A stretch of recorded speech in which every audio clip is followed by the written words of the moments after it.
एक धरिला चित्ती आम्ही रखुमाईचा पती, तेणे झाले अवघे काम निवारिला भव भ्रम।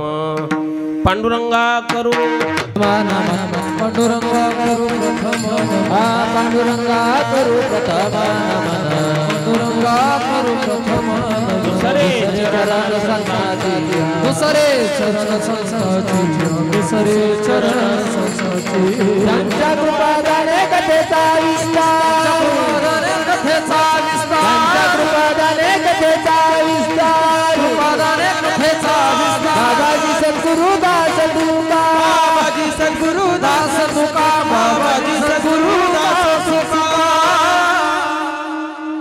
नमो ज्ञानेश्वरा निवृत्ती उदारा सोपान देवा मुक्ताबाई नमो त्रिभुवन पावनी आद्यत्रय जननी देवाचिये योंत प्रविश्य मम वाचमिमां प्रसुप्तां संजीवयत्यखिल शक्तिधर स्वधाम्ना अन्यांश्च हस्तचरण श्रवणत्वगादीन् प्राणान् नमो भगवते पुरुषाय तुभ्यं। सरस्वती नमस्तुभ्यं वरदे कामरूपिणी कथारंभं करिष्यामि सिद्धिर्भवतु मे सदा। अतुलित बलधामं स्वर्णशैलाभदेहं दनुजवन कृशानुं ज्ञानिनामग्रगण्यं सकलगुणनिधानं वानराणामधीशं रघुपति प्रियभक्तं वातजातं नमामि। जय जय जय बजरंग बली, जय जय जय बजरंग बली, जय जय जय बजरंग बली, जय जय बजरंग बली, जय जय जय बजरंग बली, जय जय जय बजरंग बली। जय जय बजरंग बली, जय जय जय बजरंग बली। महावीर महावीर हनुमान गुसाई, महावीर हनुमान गुसाई तुम्हारी याद भली। जय जय जय बजरंग बली, जय जय जय बजरंग बली। जय जय जय बजरंग बली, जय जय जय बजरंग बली। अखंड मंडलाकारं व्याप्तं येन चराचरं तत्पदं दर्शितं येन तस्मै श्री गुरवे नमः। एक धरिला चित्ती आम्ही रखुमाईचा पती, तेणे झाले अवघे काम निवारिला भव भ्रम। शिवेसाठी गायलेला अभंग परब्रह्म मूर्ती भक्त भार्गव चूडामणी जगद्गुरु तुकाराम महाराज यांचा 4 चरणाचा प्रसिद्ध असा आणि भगवान पांडुरंग परमात्म्याविषयीची एकविधता अनन्यता प्रतिपादन करणारा अभंग आहे। अभंग आपण कित्येकदा ऐकलेला आहे, परंतु जगद्गुरु तुकाराम महाराजांच्या या अभंगाकडे वेगवेगळ्या दृष्टीने पाहता येतं। महाराज म्हणतात की आम्ही एक धरिला चित्ती, फार सुंदर शब्द आहे। आम्ही एक धरला आणि 2 सोडले आणि 3 मिळवले असं त्याचा अर्थ आहे। एक धरिला चित्ती, आता एक जो धरला त्याचं नाव आधीच आलेलं आहे, पहिल्याच चरणामध्ये। 2 सोडले ते 3ऱ्या चरणामध्ये आहेत, जे सोडले ते, आणि 3 साध्य झाले त्याचं नाव याच्यात नाही, परंतु त्यांना शोधावं लागतं। ते शोधूया। विठ्ठल विठ्ठल विठ्ठल विठ्ठल। अभंगाचा सरळ अर्थ फार सुंदर आहे, सोपा आहे। महाराज म्हणतात की आम्ही एक धरिला चित्ती, फार सुंदर शब्द आहेत, एक एक शब्द असा काळजीपूर्वक ऐकायचा आहे। आम्ही तो धरला, कुठे धरला? चित्तामध्ये धरला। चित्तामध्ये त्याला धारण केलं, धारण करायला बळ लागतं, धरायला बळ लागतं। आम्ही त्याला धरलं, ते कशाने धरलं हाही यामध्ये विषय आलेला नाही, तोही आपल्याला घ्यावा लागतो। आणि म्हणून आम्ही एक धरीला चित्ती. कोणाला धरलं तर तो जो रखुमाईचा पती आहे त्याला आम्ही चित्तामध्ये धारण केलेला आहे. बरं, याचा फायदा काय झाला तुम्हाला? त्या विठ्ठलाला धरल्यामुळे, रखुमाईच्या पतीला धरल्यानंतर काय परिणाम, काय लाभ त्याचा? म्हणाले काय झालं विचारता? काय झालं नाही, अवघे काम तेने झाले अवघे काम. काम शब्दाचा अर्थ इच्छा.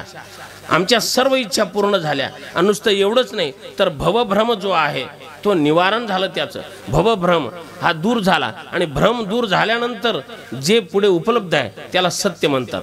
भ्रमा निवारण झाल्याशिवाय सत्याचं ज्ञान नाही, किंवा सत्याच्या ज्ञानाशिवाय भ्रमाची निवृत्ती नाही. त्याला जाणल्यामुळे भवभ्रम निवृत्त झाला. आणि त्याला जाणल्यानंतर एकदा तो हाताशी आल्यानंतर काय झालं? परद्रव्य आणि परणारी या दोन गोष्टी विषासारख्या वाटू लागल्या. परद्रव्य परणारी यामध्ये विषाच्या प्रमाणे यांच्याकडे मला वीट आलेला आहे. फार सुंदर शब्द आहेत. विषाची परी झाली, विषाची परी, विषासारखं ते वाटू लागलं.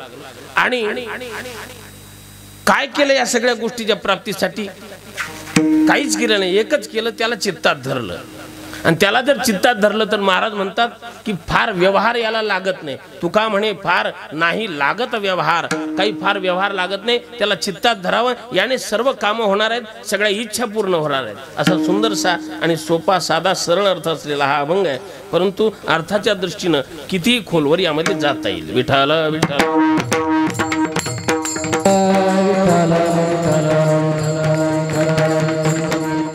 अभंग जगद्गुरु तुकाराम महाराजांचा आहे. अभंगावर चिंतन करायचं. त्यापूर्वी कार्यक्रमासंबंधाने अल्पसा 2 शब्दात परिहार द्यायचा. तो असा आहे की आपल्या टाकरखेड वाघ या गावामध्ये प्रतिवर्षाप्रमाणे याही वर्षी अखंड हरिनाम सप्ताह, भव्य श्रीराम कथा ज्ञानयज्ञ सोहळा आणि संकीर्तन सप्ताह संपन्न होतो आहे. आपणा सर्वांच्या ग्रामस्थांच्या उपस्थितीमध्ये, ग्रामस्थांच्या सहकार्याने, साधू संतांच्या आशीर्वादाने, मार्गदर्शनाने, प्रेरणेने आणि हा कार्यक्रम सुरू आहे. कार्यक्रम सुरू होऊन आता 57वे हे वर्ष आहे. 57 वर्षे झाली. आणखी 3 वर्षामध्ये आपल्याला 60 वर्षे पूर्ण होतील. आणि पुढे येणारा 61चा कार्यक्रम आहे. ते 61 57 वर्षे कार्यक्रम चालतो. हे गावकऱ्यांचं खरं म्हणजे भाग्य आहे. मी श्रेय वगैरे नाही म्हणायचं, भाग्य आहे की एवढं टिकलं. ही देवाचीच इच्छा आहे. नाहीतर 2-3 वर्ष चालून बंद पडते. कित्येक लोक कथा ठेवताना विचारतात, महाराज किती वर्ष करावी लागते? 3च वर्ष ना, आता 2 झाले आमचे, 1च राहिले, असे ते म्हणत असतात. म्हणजे यातून मोकळं व्हायचंय अशी त्यांची धारणा असते. 57 वर्षापासून आपला कार्यक्रम सुरू आहे आणि तो सुरूच राहणार आहे, याविषयी शंका नाही. तो सुरू राहायला पाहिजे. या पद्धतीने सुरू राहतो. गावकऱ्यांची इच्छाशक्ती आहे, साधू संतावर प्रेम आहे, वैष्णवावर प्रेम आहे आणि त्यामुळे हा कार्यक्रम संपन्न होत राहतो. एवढे थोर थोर गुणीजन गायक वादक मंडळी इकडे राहते, हे प्रेमामुळे राहते. एरवी एका कीर्तनकाराला काल परवा फोन केला, ते म्हणले 40,000. तर बोलणारा म्हणाला 18,000 देतो. त्याने सांगितलं तेवढे ते फोन उचलण्याचे झाले. 18,000 फोन उचलले त्यातच आले ते. आता पुढचे 22,000 तुम्ही ऍडजस्ट करा गोळा. ही स्थिती आहे. परंतु इकडे माणसं जी येतात प्रेमामुळे येतात, खोट नाही सांगायचं. ही वस्तुस्थिती आहे. तुम्ही त्याचा अनुभव घेत आहेत. या ठिकाणी जे उपस्थित आहेत, ज्यांची कथा तुम्ही इथं ऐकत आहात, आदरणीय दादा, आता ते जेव्हा चाल म्हणत होते मला त्यांना विचारावं वाटलं, पण म्हटलं विचारू नये. आता वय त्यांचं जे आहे, लोक दिवसेंदिवस वृद्ध होतात, ते दिवसेंदिवस तरुण दिसत आहेत, है ना? ही गोष्ट आहे. दिवसेंदिवस तरुण होत जातात. याचं कारण आहे महाराज तारुण्य. रामायणामध्ये जसा शब्द आहे, रामकथा सुरूच आहे.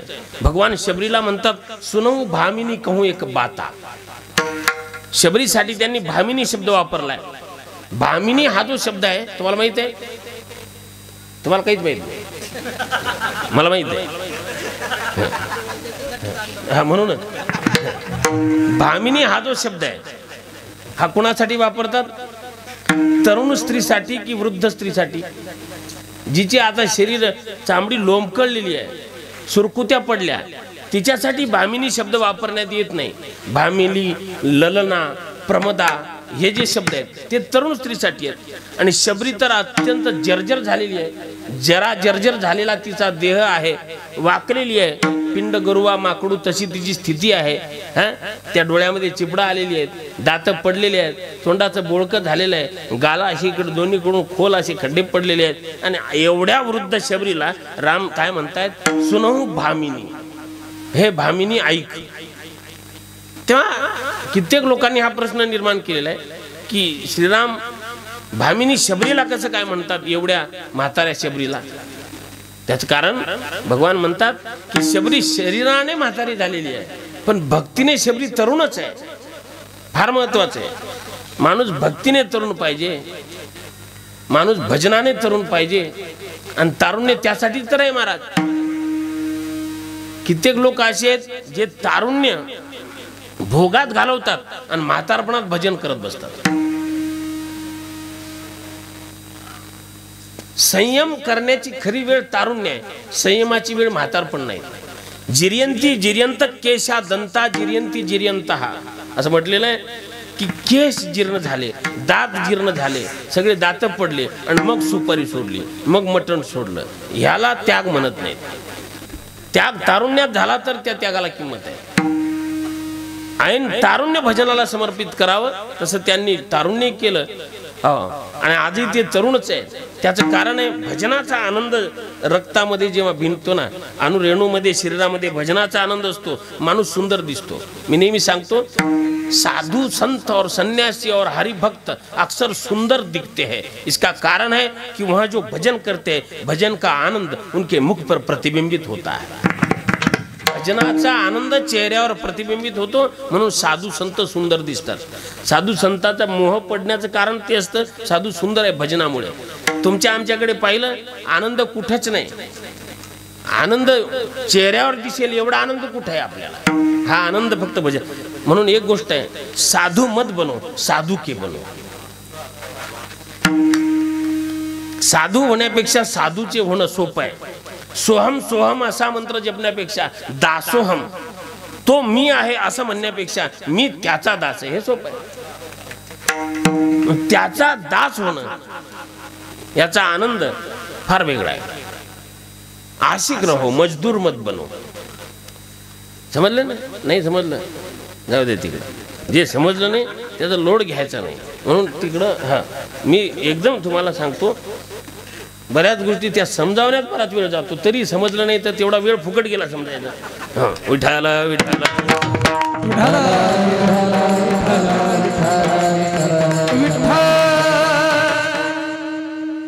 आशिकी, हे भजनाचा आनंद आहे. मला सांगायचं, दादांच्याकडे पाहिलं मला स्वतःला वाटायचं की त्यांचं वय काहीच नाही, पण आता पुन्हा मागच्या 2 वर्षात जरा त्यांची प्रकृती आणखी काही कारणामुळे ढासळल्यासारखी वाटली, पण आता दिसले पुन्हा नव्या उत्साहात आहेत. हजर पुन्हा दिवसभर रामकथा आहे आणि रात्री पुन्हा इकडे कीर्तन सेवा आहेच त्यांची.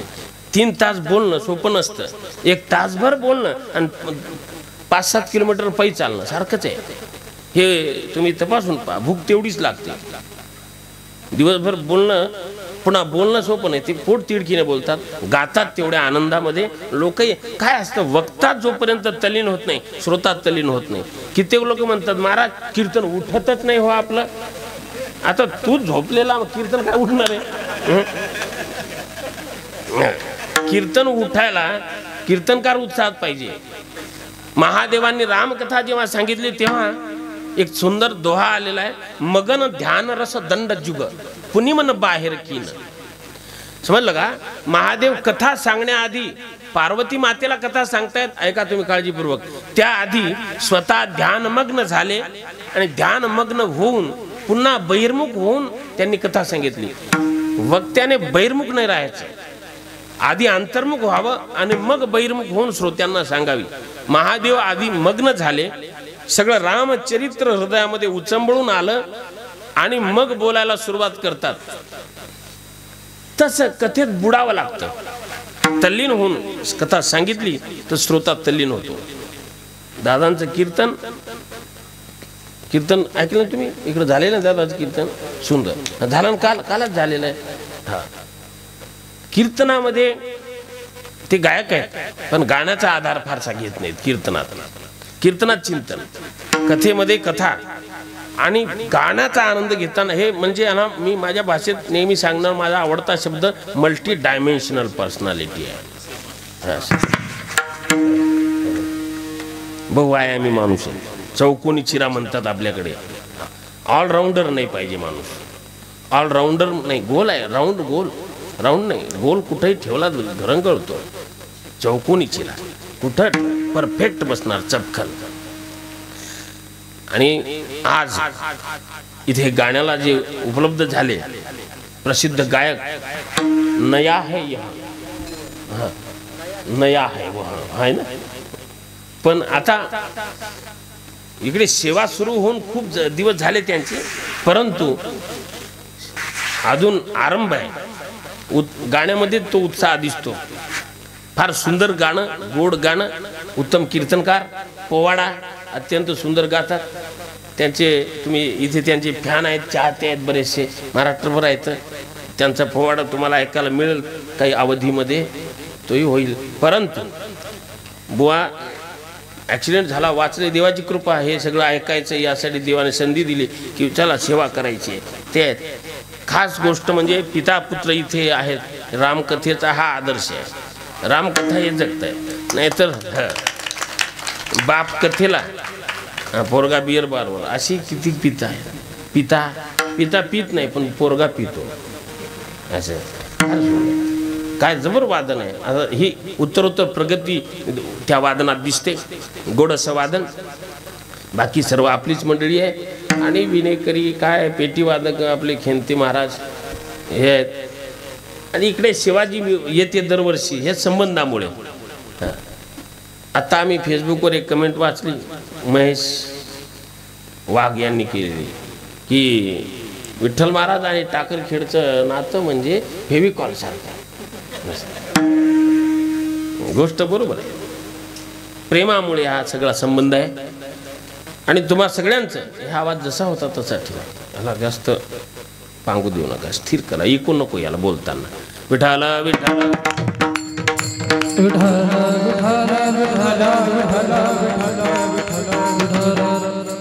आपले ज्ञानेश्वरी पारायणाचे व्यासपीठ चालक आम्हाला कवळेकर बाबा, कवळ्याचं फार मोठं योगदान आहे. तिकडे बरीच कीर्तनकार मंडळी झालेली आहे आणि बाबांची सेवा अजून चालूच आहे. हे कधी त्यांना असं आरामात चालताना पाहिलेलं नाही. एकदम काय स्पीड आहे, खतरनाक आहे माणूस, एकदम डेंजर. रत्नपारखी साहेब आलेले आहेत आणि अन्य सर्व मंडळी, श्रोते मंडळी सगळी. आता अभंगाच्या निरूपणाकडे पाहायचंय आपल्या निर्धारित वेळेमध्ये. अभंग फक्त काळजीपूर्वक चिंतन ऐका. जिथं बोर वाटलं मला फक्त खूण करायचं, वातावरण नॉर्मल करून टाकू सगळं. काय ना अलीकडे चिंतन जर सांगितलं, दादा मला नेहमी सांगतात साधं साधं बोलत जाओ. पण ती सवयीचा भाग आहे. साधं होण्याचा प्रयत्न करतोय मी. कारण हो खूप षटशास्त्र संपन्न, पण एकही तारीख नाही काही. म्हणून षटशास्त्राचं याचं काही घेणं नाही. सोपे शास्त्र सांगायचं. कारण शास्त्रातलं सामान्याला काय करतं, सांख्य, पतंजल योगसूत्र, वैशेषिक, पूर्वमीमांसा, उत्तरमीमांसा आणि न्यायदर्शन. इथं साधं दर्शन कसं घ्यावं महाराजाचं ते कळत नाही. न्यायदर्शनात कुठं जातं म्हणून सोपं. विठ्ठला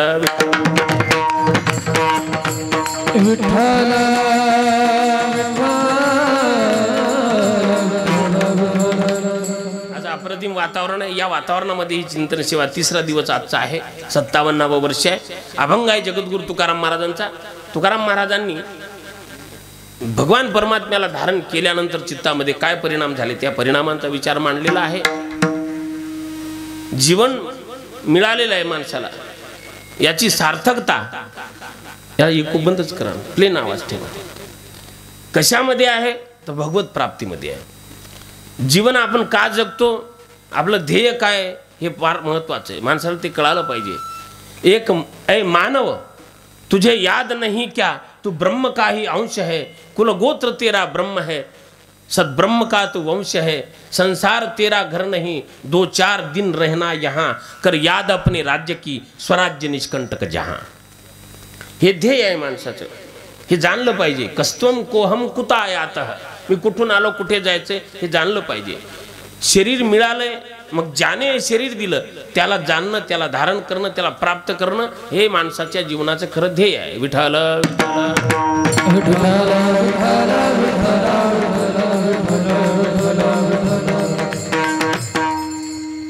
आणि ज्याला जाणायचं तो एक आहे. हा एक शब्द फार महत्वाचा आहे. या एकावरच आपल्याला बोलायचं आहे. एकावर बोलायचं, एकाचा विचार करायचा आहे. एक जो आहे तो अत्यंत महत्वाचा आहे. वेदामध्ये याचा आवाज नॉर्मल ठेवा. एकम सत्विप्रा बहुधा वदंती. इको बिको काही नसलं चालतो, फक्त प्लेन आवाज. एकम सत्विप्रा बहुधा वदंती. वेदामध्ये सत्य एक आहे, पण विप्र, विप्र शब्दाचा अर्थ आहे, विप्र म्हणजे ब्राह्मण इथे असा अर्थ नाहीये. विप्र शब्दाचा अर्थ आहे जाणणारा, विद्वान. सत्य एक आहे, पण जाणणारे जे आहेत ते बहुधा वदंती, वेगवेगळ्या पद्धतीने त्याची व्याख्या करतात, व्याख्या वेगवेगळी करतात. कबीर कुआ एक है पनिहारी अनेक, न्यारे न्यारे बर्तन है पानी एक का एक. कुवा एक आहे, विहीर एक आहे, विहीर एक आहे, पाण्याला जाणाऱ्या स्त्रिया अनेक आहेत, वेगवेगळ्या स्त्रीच्या डोक्यावर भांड वेगवेगळे आहे, पण वेगवेगळ्या भांड्यात पाणी मात्र एक आहे. पाणी एक आहे, पाण्यात अडचण नाही. इकडे फोकस चालू आहे, प्रकाश देतो, माईक चालू आहे, आवाज तुमच्यापर्यंत पोहोचतो, कूलर आहे, थंड हवा मिळते, फ्रीज आहे, वस्तू थंड राहतात, वेगवेगळ्या गोष्टी, शेगडी आहे, तुम्ही स्वयंपाक करू शकता, गरम होते. यंत्र वेगवेगळे आहेत, उपकरणं वेगळी आहेत, पण वेगवेगळ्या यंत्राला, उपकरणाला चालवणारी शक्ती एक आहे, त्याला वीज म्हणतात, ती एक असते. हे एक शोधणं, अनेकत्वामध्ये एकत्व शोधणं ही विशेषता आहे. वेदांनी एक सांगितलेलं आहे, सगळीकडे एकाच गोष्टीचा विचार आहे आणि एकमुखाने त्याचा निश्चय झालेला आहे. जाणकारांचं एकमत होतं, मूर्खाचं एकमत होत नाही. असे जाणकार जी माणसं आहेत त्यांचं एकमत होतं. चार आंधळ्यांनी हत्ती धरला, पारंपरिक दृष्टांत आहे. 4 आंधळ्यांनी हत्ती धरला, एकाने पाय धरला, एकाने शेपूट धरलं, एकाने सोंड धरली आणि एकाने कान धरले आणि हत्तीची व्याख्या करू लागले. ज्याने पाय धरला तो म्हणतो हत्ती कसा आहे तुम्हाला माहित नाही, मला माहित आहे, मला अनुभव आहे. आंधळा आहे तो, त्याला डोळे नाहीत. हत्ती कसा आहे मी सांगतो. हत्ती जो आहे ना तो खांबासारखा आहे मंडळी. हत्ती कसा आहे? खांबासारखा आहे. दुसरा म्हणाला मूर्ख आहे, खांबासारखा नाही आहे. अरे हत्ती खांबासारखा नाही आहे, हत्ती सुपासारखा आहे. सुपासारखा म्हणणाऱ्याने काय कान धरलेला, सुपासारखा आहे हत्ती. त्याने सांगितलं सुपासारखा नाही. अहो हत्ती जो आहे तो केळीच्या झाडासारखा आहे, ते त्याने सोंड धरलेली आहे आणि एकाने शेपूट धरलेला आहे, त्याचं उत्तर वेगळं आहे. समजलं? विषय एक आहे, परंतु या आंधळ्यांचं एकमत होणारच नाही. आंधळ्याचे आहेत, आंधळ्याचं एकमत होत नाही. पण जो अवघा हत्ती पाहतो त्याचा निर्णय ऐकला पाहिजे. ज्याला डोळे आहेत त्याचं ऐकलं पाहिजे. आम्ही परमार्थात आंधळ्यांचं ऐकतो का डोळस लोकांचं ऐकतो? हा असं ना, आंधळ्याच म्हणायचं आहे, आंधळ्याच ऐकतो. डोळस लोकांचं ऐकलं असतं तर समाज आतापर्यंत परिवर्तन झालं असतं सगळं. डोळसाचं ऐकत नाही आम्ही. आपल्या डोळस नको, आपल्याला पाहिजे मुरमुरे. बदामाचा शिरा खाल्ला की मलोत्सर्गाला जावं लागतं. इतकी वाईट अवस्था आहे, पचत नाही चांगलं. मला सांगायचं ज्ञानी और प्रेमी एकमताच्या बाबतीत मला बोलायचे. ऐका ना, ज्ञानियों में और प्रेमियों में, ज्ञानियों में तत्वभेद नहीं होता लेकिन मतभेद होता है. लेकिन प्रेमी लोग जो होते उनमें ना तत्वभेद होता है ना मतभेद होता है. ज्ञान्यांचं कधी एकमत होत नाही आणि प्रेमी लोकांचे कधी मतभेद होत नाही. उद्धवासारखे ज्ञानी लवकर एकमत होत नाहीत, पण गोपिका सगळ्या वेगवेगळ्या आहेत, पण गोपिकांचं मत एक आहे. समजलं तुम्हाला? शास्त्र तर सांगतं, महाभारताचं वचन आहे की मुनींचं ऐकू नका. जे ऋषीमुनी आहेत ना त्यांचं ऐकू नका. का तर ते ज्ञानी लोक आहेत, त्यांचं एकमत नाही. वैशेषिकाचं मत वेगळं, कणादाचं मत वेगळं, या सगळ्यांची मतं वेगळी आहेत, तिकडे मी जात नाहीत. सगळ्यांची मतं वेगवेगळी आहेत, परंतु प्रेमी लोकांचं एकच मत आहे की प्रेमाला योग्य फक्त देव आहे, हे एक मत आहे. प्रेमी लोकांमध्ये एक मत असतं. म्हणून असं सुंदर वचन आहे की उद्धव शुद्ध भये सुनके गोपिका के बोल, ज्ञान बजावे टिनकी और प्रेम बजावे ढोल. ज्ञान चुटकी वाजवतं आणि प्रेम ढोल वाजवतो. चुटकीचा आवाज ढोलचा आवाज मोठा आहे की चुटकीचा? ढोलाचा आवाज मोठा आहे. ढोलाचा आवाज काय जबरदस्त आहे, प्रेमाचा ढोल असतो.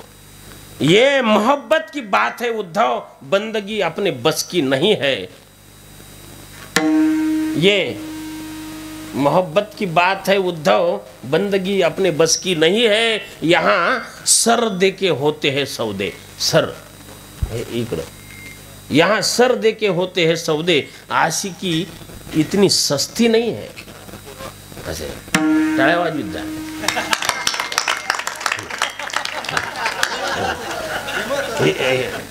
हे मी बोललो कशाला हे? विठाला विठाला विठाला विठाला विठाला.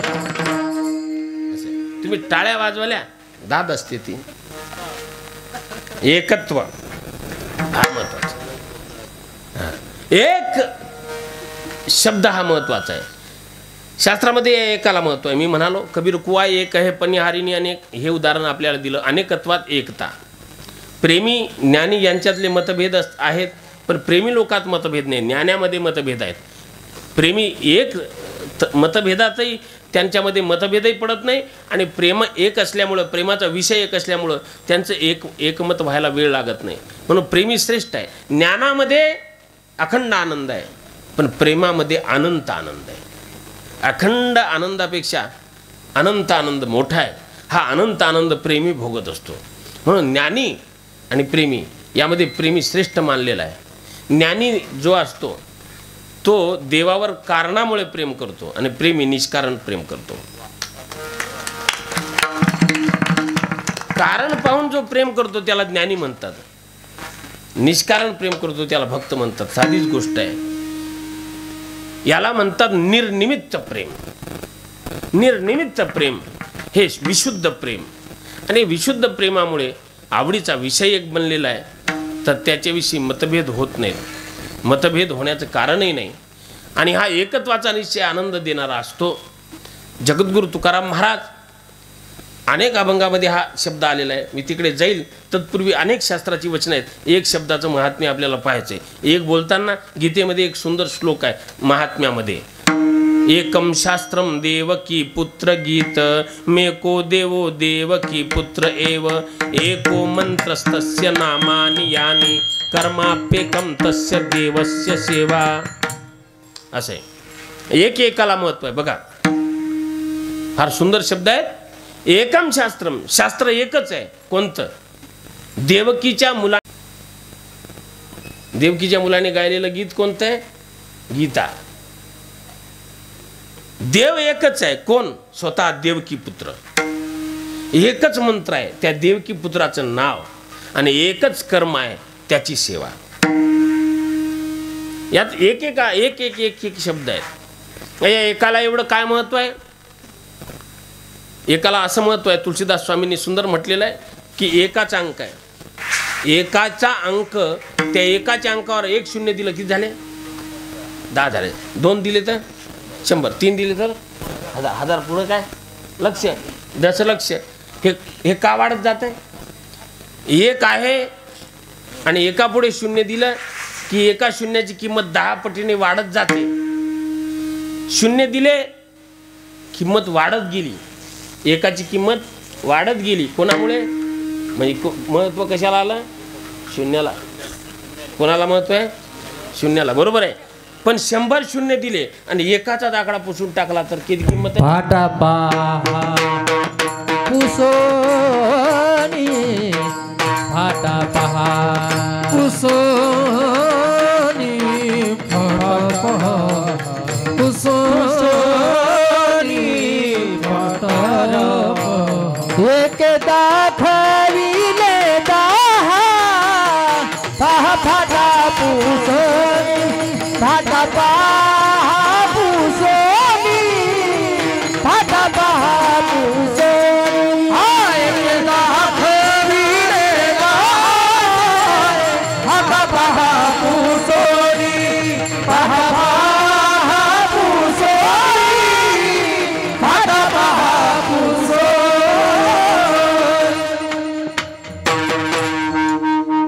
क्या बात आहे वाजवा टाळ्या एके हे सांगावं लागतं हे तुम्हाला तुम्ही जाणकार माणसं आहेत ना वाजवीत जाण म्हणानं एके दाखविले बघा प्रमाण बघा एके दाखविले एकान किती दाखवले 10 एके दाखविले 10 आणि मग काय करा फाटा पहा फाटा पुसून पहा तुम्ही बघा एक काढा मागे शून्यच आहे सगळं तसं राम नाम को अंक है सब साधन है शून्य राम नाम को अंक है सब साधन है शून्य अंक रहे 10 गुण है अंक गए सब शून्य राम नामाचा अंक जर असेल तर पुढे केलेली जी साधनं आहेत ती शून्याप्रमाणे आहेत बाकीची साधनं शून्याप्रमाणे आणि देवाचं नाम म्हणा देव म्हणा हा एकाच्या अंकाप्रमाणे आहे हा एकाचा अंक जर असेल तर बाकीच्या साधनाला किंमत आहे जर तुम्ही एकाचा अंक अर्थात भगवान परमात्मा तो मुख्य देव धारण केला नाही आणि बाकी किती साधनं केली तर बाकीची साधनं शून्य आहेत यासाठी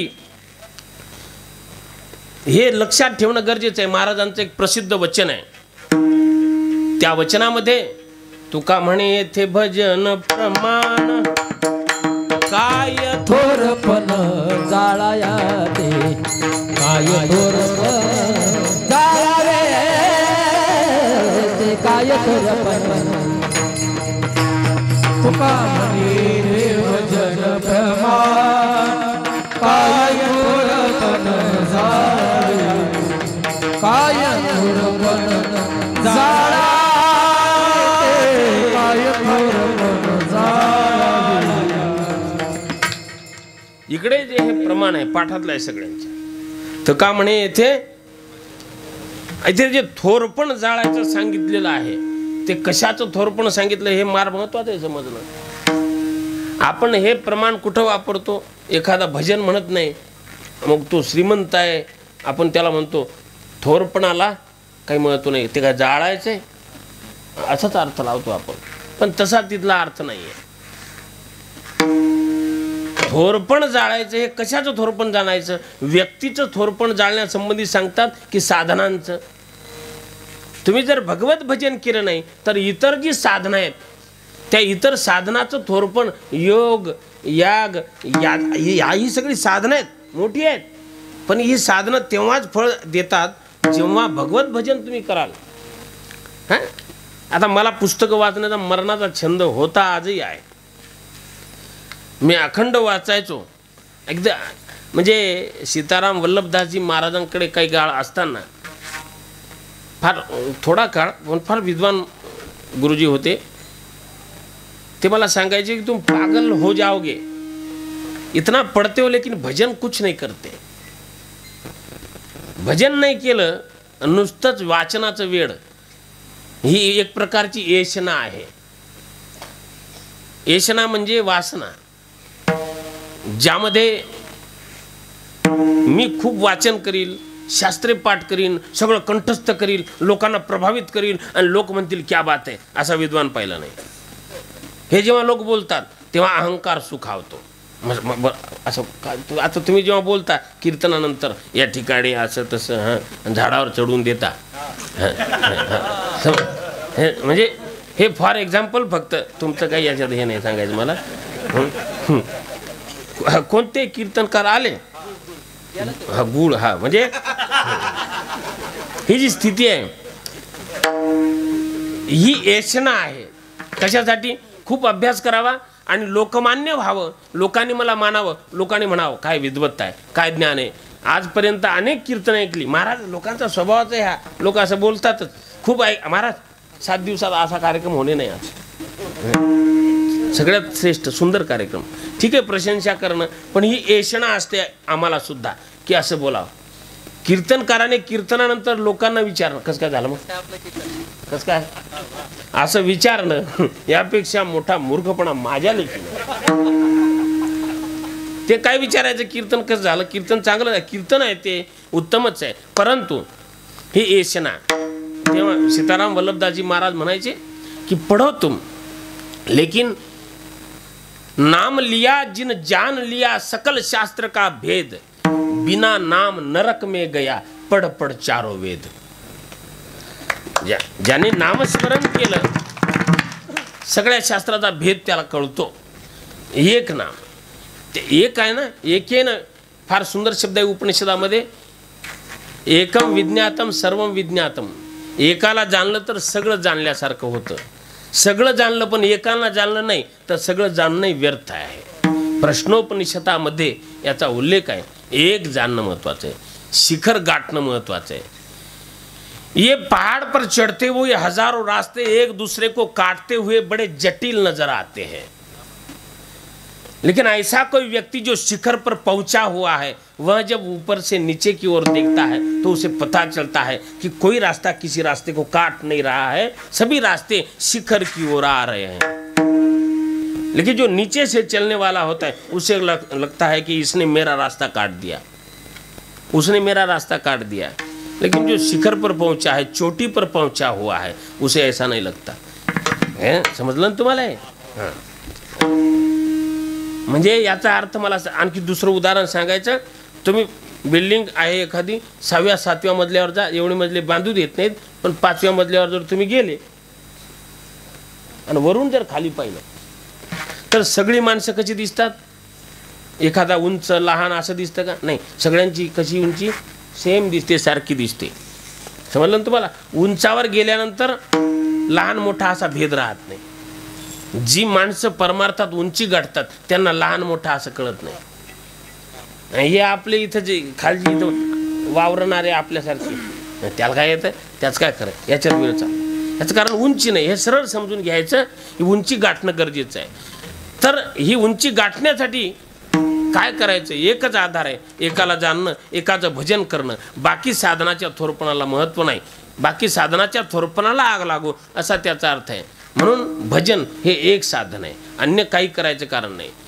एकाचं भजन, एकाचीच उपासना, एकाला जाणणं आणि एकाला जाणल्याने सगळ्याला जाणता येतं. शरीर एवढं मोठं आहे पण या शरीरात एक तत्व आहे, ज्याला जाणल्यानंतर शरीराचं रहस्य जाणायला वेळ लागत नाही, त्याला जाणणं हे खऱ्या अर्थाने जाणणं आहे. ज्याला आम्ही ज्ञान म्हणतो ते वेगळं आहे. मी नेहमी सांगतो ज्ञान वेगळं आणि शिक्षण वेगळं आहे. शिक्षणाने आम्हाला जग विविधता कळते, त्यातली काय काय विविधता आहे, पण ज्ञानाने एकत्व कळतं. शिक्षण, एज्युकेशन, ज्ञान, नॉलेज वेगळे शब्द आहेत दोन्ही पण. म्हणून शिक्षण आणि ज्ञान वेगळंच आहे. विवेकानंद म्हणाले शिक्षणापेक्षा ज्ञान जे आहे ते जास्त मोठं आहे.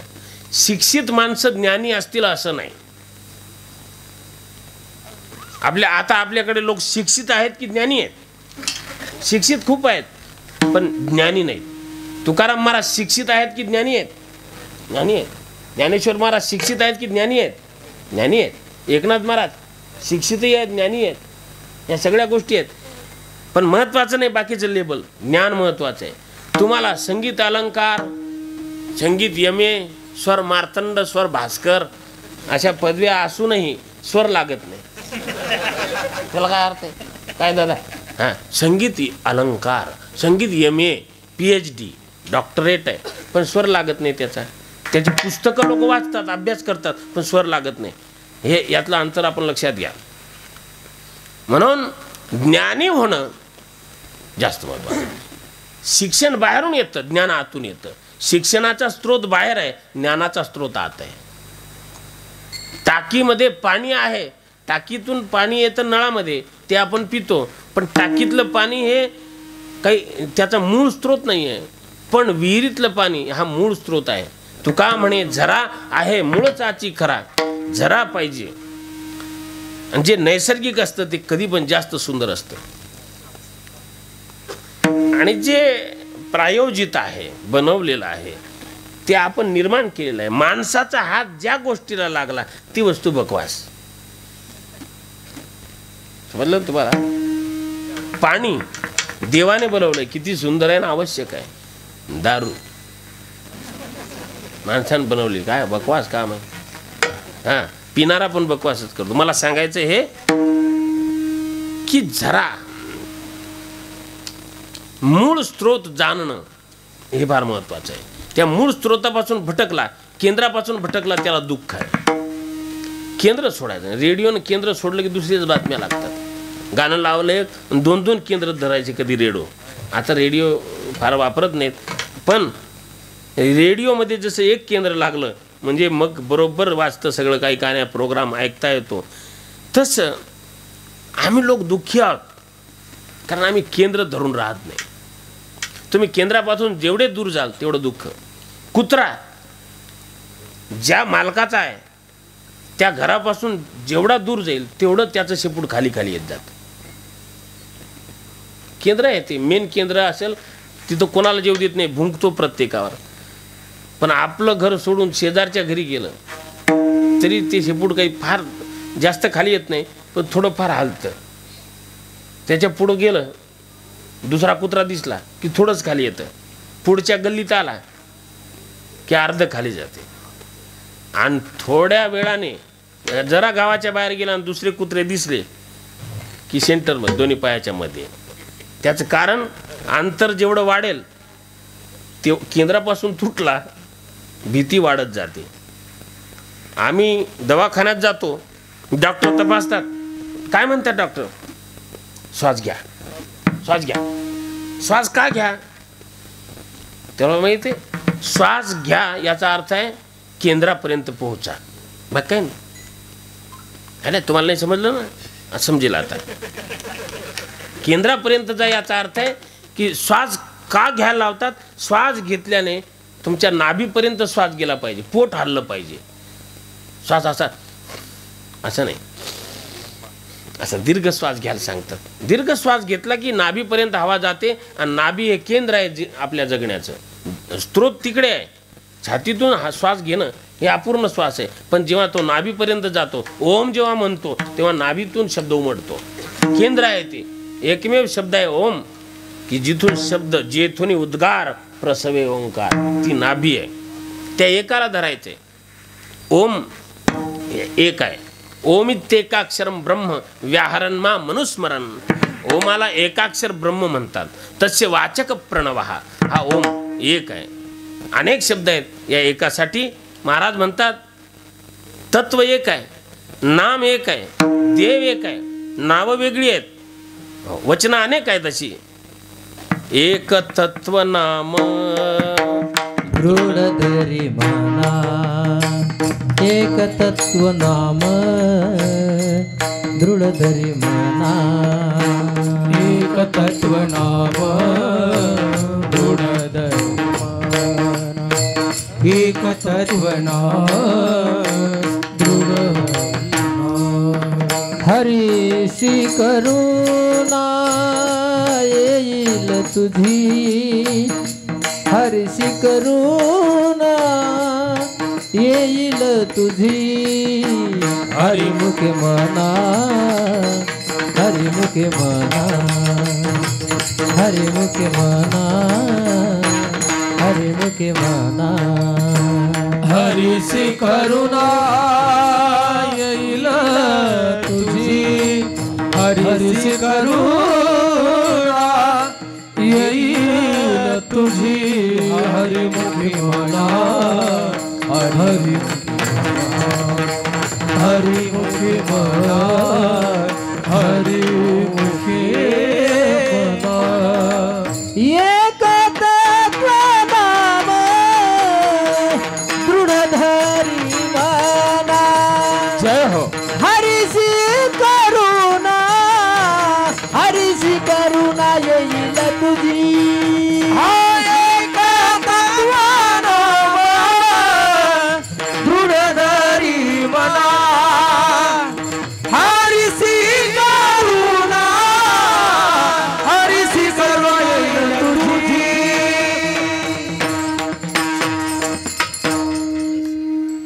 तत्व काय?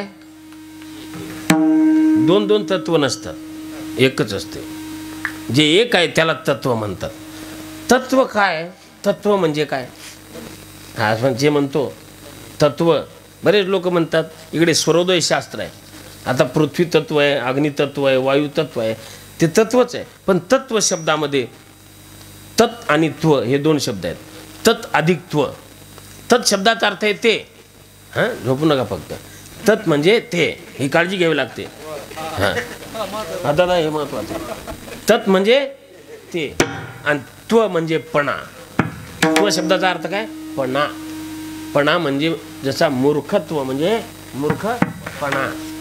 हां हां, मूर्खत्व म्हणजे मूर्ख. हां, खलत्व म्हणजे दुर्जनत्व म्हणजे असं आहे. सुजनत्व म्हणजे सज्जनपणा. सज्जनपणा. तसं तत्व म्हणजे तेपणा. तेपणा, कंतपणा, तेपणा. तेपणा म्हणजे ते म्हणजे ब्रह्म, म्हणजे ब्रह्मपणा. आणि हे जे ब्रह्मपणाचं ज्ञान आहे त्याला तत्वज्ञान म्हणतात. मी सांगतो काय, हा जो फिलॉसॉफी शब्द आहे इंग्रजीतला, तो फार मला आवडतच नाही. आपण त्याला दिलाच नाही, तो शब्द आलेला आहे भाषेत. कारण फिलॉसॉफी जो शब्द आहे गुरुजी, फिलिनसोफिया असा तयार झालेला आहे. फिलिनसोफिया म्हणजे शहाणपणावर प्रेम. दादा, सोफिया म्हणजे शहाणपणा, फिलिन म्हणजे प्रेम, शहाणपणावर प्रेम म्हणजे फिलॉसॉफी. आणि ब्रह्माला जाणणं, ब्रह्मपणाचं ज्ञान होणं म्हणजे तत्वज्ञान. हे त्यातलं अंतर आहे. ठीक आहे ना? तुम्ही काही रिॲक्शन देत जा, हे फार महत्वाचं आहे. ते पणाचं ज्ञान म्हणजे तत्वज्ञान आणि शहाणपणावर प्रेम म्हणजे फिलॉसॉफी. हो, ती फिलॉसॉफी. काय करायचं नाही, फिलॉसॉफीपेक्षा तत्वज्ञानाला आपल्याकडे महत्त्व आहे. आणि तत्वज्ञान काय हे जाणणं, यासाठी फार अभ्यास करण्याची गरज नाही सांगितली शास्त्राने. हो, फार सुंदर शब्द आहेत. नकळे ते कळो येईल उगले, नामे या विठ्ठले एकाचिया. एकाचिया हे एक महत्वाचं आहे. विठ्ठलाचं नाम हे एक नाम जर घेतलं तर सर्व काही जाणल्यासारखं आहे. खूप जाणणं महत्वाचं नाही, एक जाणणं महत्वाचं आहे. एकाला जाणलं की सगळं जाणलं, नाही सगळं जाणूनही व्यर्थ जाईल, म्हणून एकाला जाणायचं आहे. याकरता अनेक शब्द आहेत. सर्वाघटी राम, देहादेही एक, सूर्यप्रकाशक सहस्त्ररश्मी, किंवा आपुला तो एक देव करुणी घ्यावा, तेणे विण जीवा मेरे तो गिरीधर गोपाल. मीराबाई म्हणते दुसरो न कोई. दुसरो न कोई म्हणजे एक गिरीधर गोपाल माझा आहे. तसं जगद्गुरु तुकाराम महाराजही इथं तिथं यत्र तत्र न भटकता ते म्हणाले, खूप देव धरायचे नसतात. बरेच लोक असे आहेत, मला हे आवडतं ते आवडतं, माझी याही देवावर श्रद्धा आहे त्याही देवावर श्रद्धा आहे. हा मूर्खपणा आहे. आगवेन गावद्वारी आहेव जैसी, तशी ती भक्ती आहे. पण एका माणसानं पायाळाला बोलवलं पाणी दाखवायला, पाणी पाहायला या. पायाळू आला, पायाळाने पाणी दाखवलं, सांगितलं इथं 20 फुटावर पाणी लागते. त्याने खणलं, तिथं 20 फूट खणलं, पाणी लागलं नाही. मग दुसरा पायाळू बोलावला, त्याने सांगितलं किती फूट आहे ते? 20 फूट. त्याने सांगितलं 30 फूट खणा, इथं पाणी लागणार आहे. 5-6 ठिकाणी 20-20, 30-30 फुटाचे खड्डे खणले, काही उपयोग नाही, पाणीच लागलं नाही. पण एक वारकरी आला, त्या वारकऱ्याला वारकऱ्याने विचारलं काय केलं हे सगळं शेतामध्ये? त्यामुळे जसं जसं पाणी दाखवलं पायाळू लोकांनी, तिथं पानाड्यांनी तिथं खणलेलं आहे. त्याने सांगितलं एवढ्या ठिकाणी खणण्यापेक्षा मी तुम्हाला सांगतो, ही एकच जी 30 फूट खणलेली तुम्ही विहीर आहे, ह्याला 10 फूट आणखी खणा, पाणी लागणार, विश्वास ठेवा. त्याने 10 फूट तिथेच खणलं, पाणी लागणार. लागलंच. तर समजलं तुम्हाला? 10 ठिकाणी खड्डे करण्यापेक्षा एकाच ठिकाणी ऊर्जा लावा, पाणी लागतं. तसं आहे मसोबा, आश्रय, पीरन फकीरन हे मूर्खपणा हे करण्यापेक्षा एक पांडुरंगाकडे जा ना, सरकारी डॉक्टर आहे ना आपल्याला. मी सांगतो, आपल्या गावातले देव म्हणजे हे आपले गावठी डॉक्टर. गावातले देव म्हणजे मसोबा, आश्रय, नदी नाल्यावरचे हे गावठी डॉक्टर. लहान लहान प्रॉब्लेम झाले की चालले लोक तिथं जातात, कोंबडी धूप वगैरे घेऊन. ह्याच्यापेक्षा जरा मोठा प्रॉब्लेम असेल तर मग आपण पुढच्या दवाखान्यात जातो. मग थोडेसे बल्लाळ मातेकडे, BHMS.